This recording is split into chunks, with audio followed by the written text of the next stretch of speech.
पृथ्वी पर व्यक्ति का समय पूरा होने पर शरीर मृत्यु को प्राप्त होता है, किंतु आत्मा नहीं।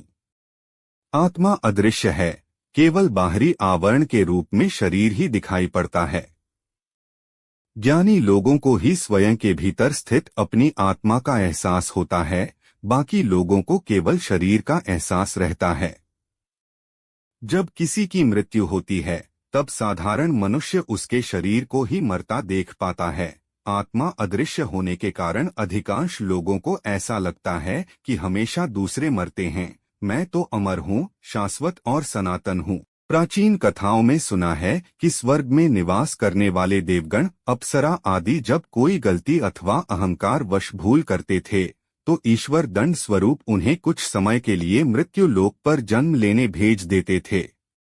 पृथ्वी लोक को धर्मशास्त्र में मृत्यु लोक की संज्ञा दी गई है, क्योंकि यहाँ पर भगवान के भक्त को छोड़कर प्रत्येक व्यक्ति दुखी रहता है। ऐसा कहा जाता है कि श्राप के कारण पृथ्वी पर जन्म लेकर देवगण, अप्सराओं को पृथ्वी पर अपने कर्मफल को भोगना पड़ता है। अच्छे कर्म करने वालों को अथवा पृथ्वी पर सजा की अवधि पूरी होने के पश्चात ईश्वर आत्मा को अपने पास अथवा उच्च लोकों में भेज देते हैं। परमात्मा उनका जीवन काल कम रखता है, ताकि जीव आत्मा मृत्यु लोक का कष्ट कम से कम सहन करे और परमधाम में जाकर परम शांति और परम आनंद को प्राप्त करें। अगर किसी जीव आत्मा ने बहुत बुरे कर्म किए हैं, बहुत ज्यादा लोगों को सताया है, दुख पहुंचाया है, तो उसे पृथ्वी पर अधिक समय रहकर हिसाब किताब चुकाना ही पड़ता है। इसलिए उस जीवात्मा को लंबे समय तक मृत्यु लोक में जीवन दिया जाता है, ऐसा विद्वानों का मत है। मानव स्त्री पुरुष की मंजिल मोक्ष प्राप्ति है।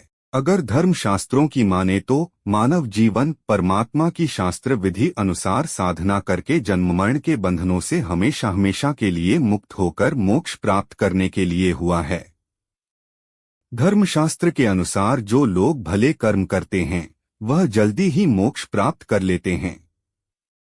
यद्यपि हमारे धार्मिक ग्रंथों में इस संदर्भ में बहुत कुछ लिखा गया है। मृत्यु कई प्रकार से होती है, जिसमें रोग शोक, आकस्मिक दुर्घटना, बुढ़ापा आदि कई कारण होते हैं। सरल भाषा में कहें तो शरीर से प्राण छोड़ना ही मृत्यु है। आध्यात्मिक साधक के लिए मृत्यु एक जीवन में से दूसरे जीवन में जाना है।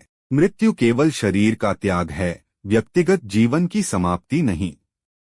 इस तत्व को जानने वाला परमज्ञानी कहलाता है।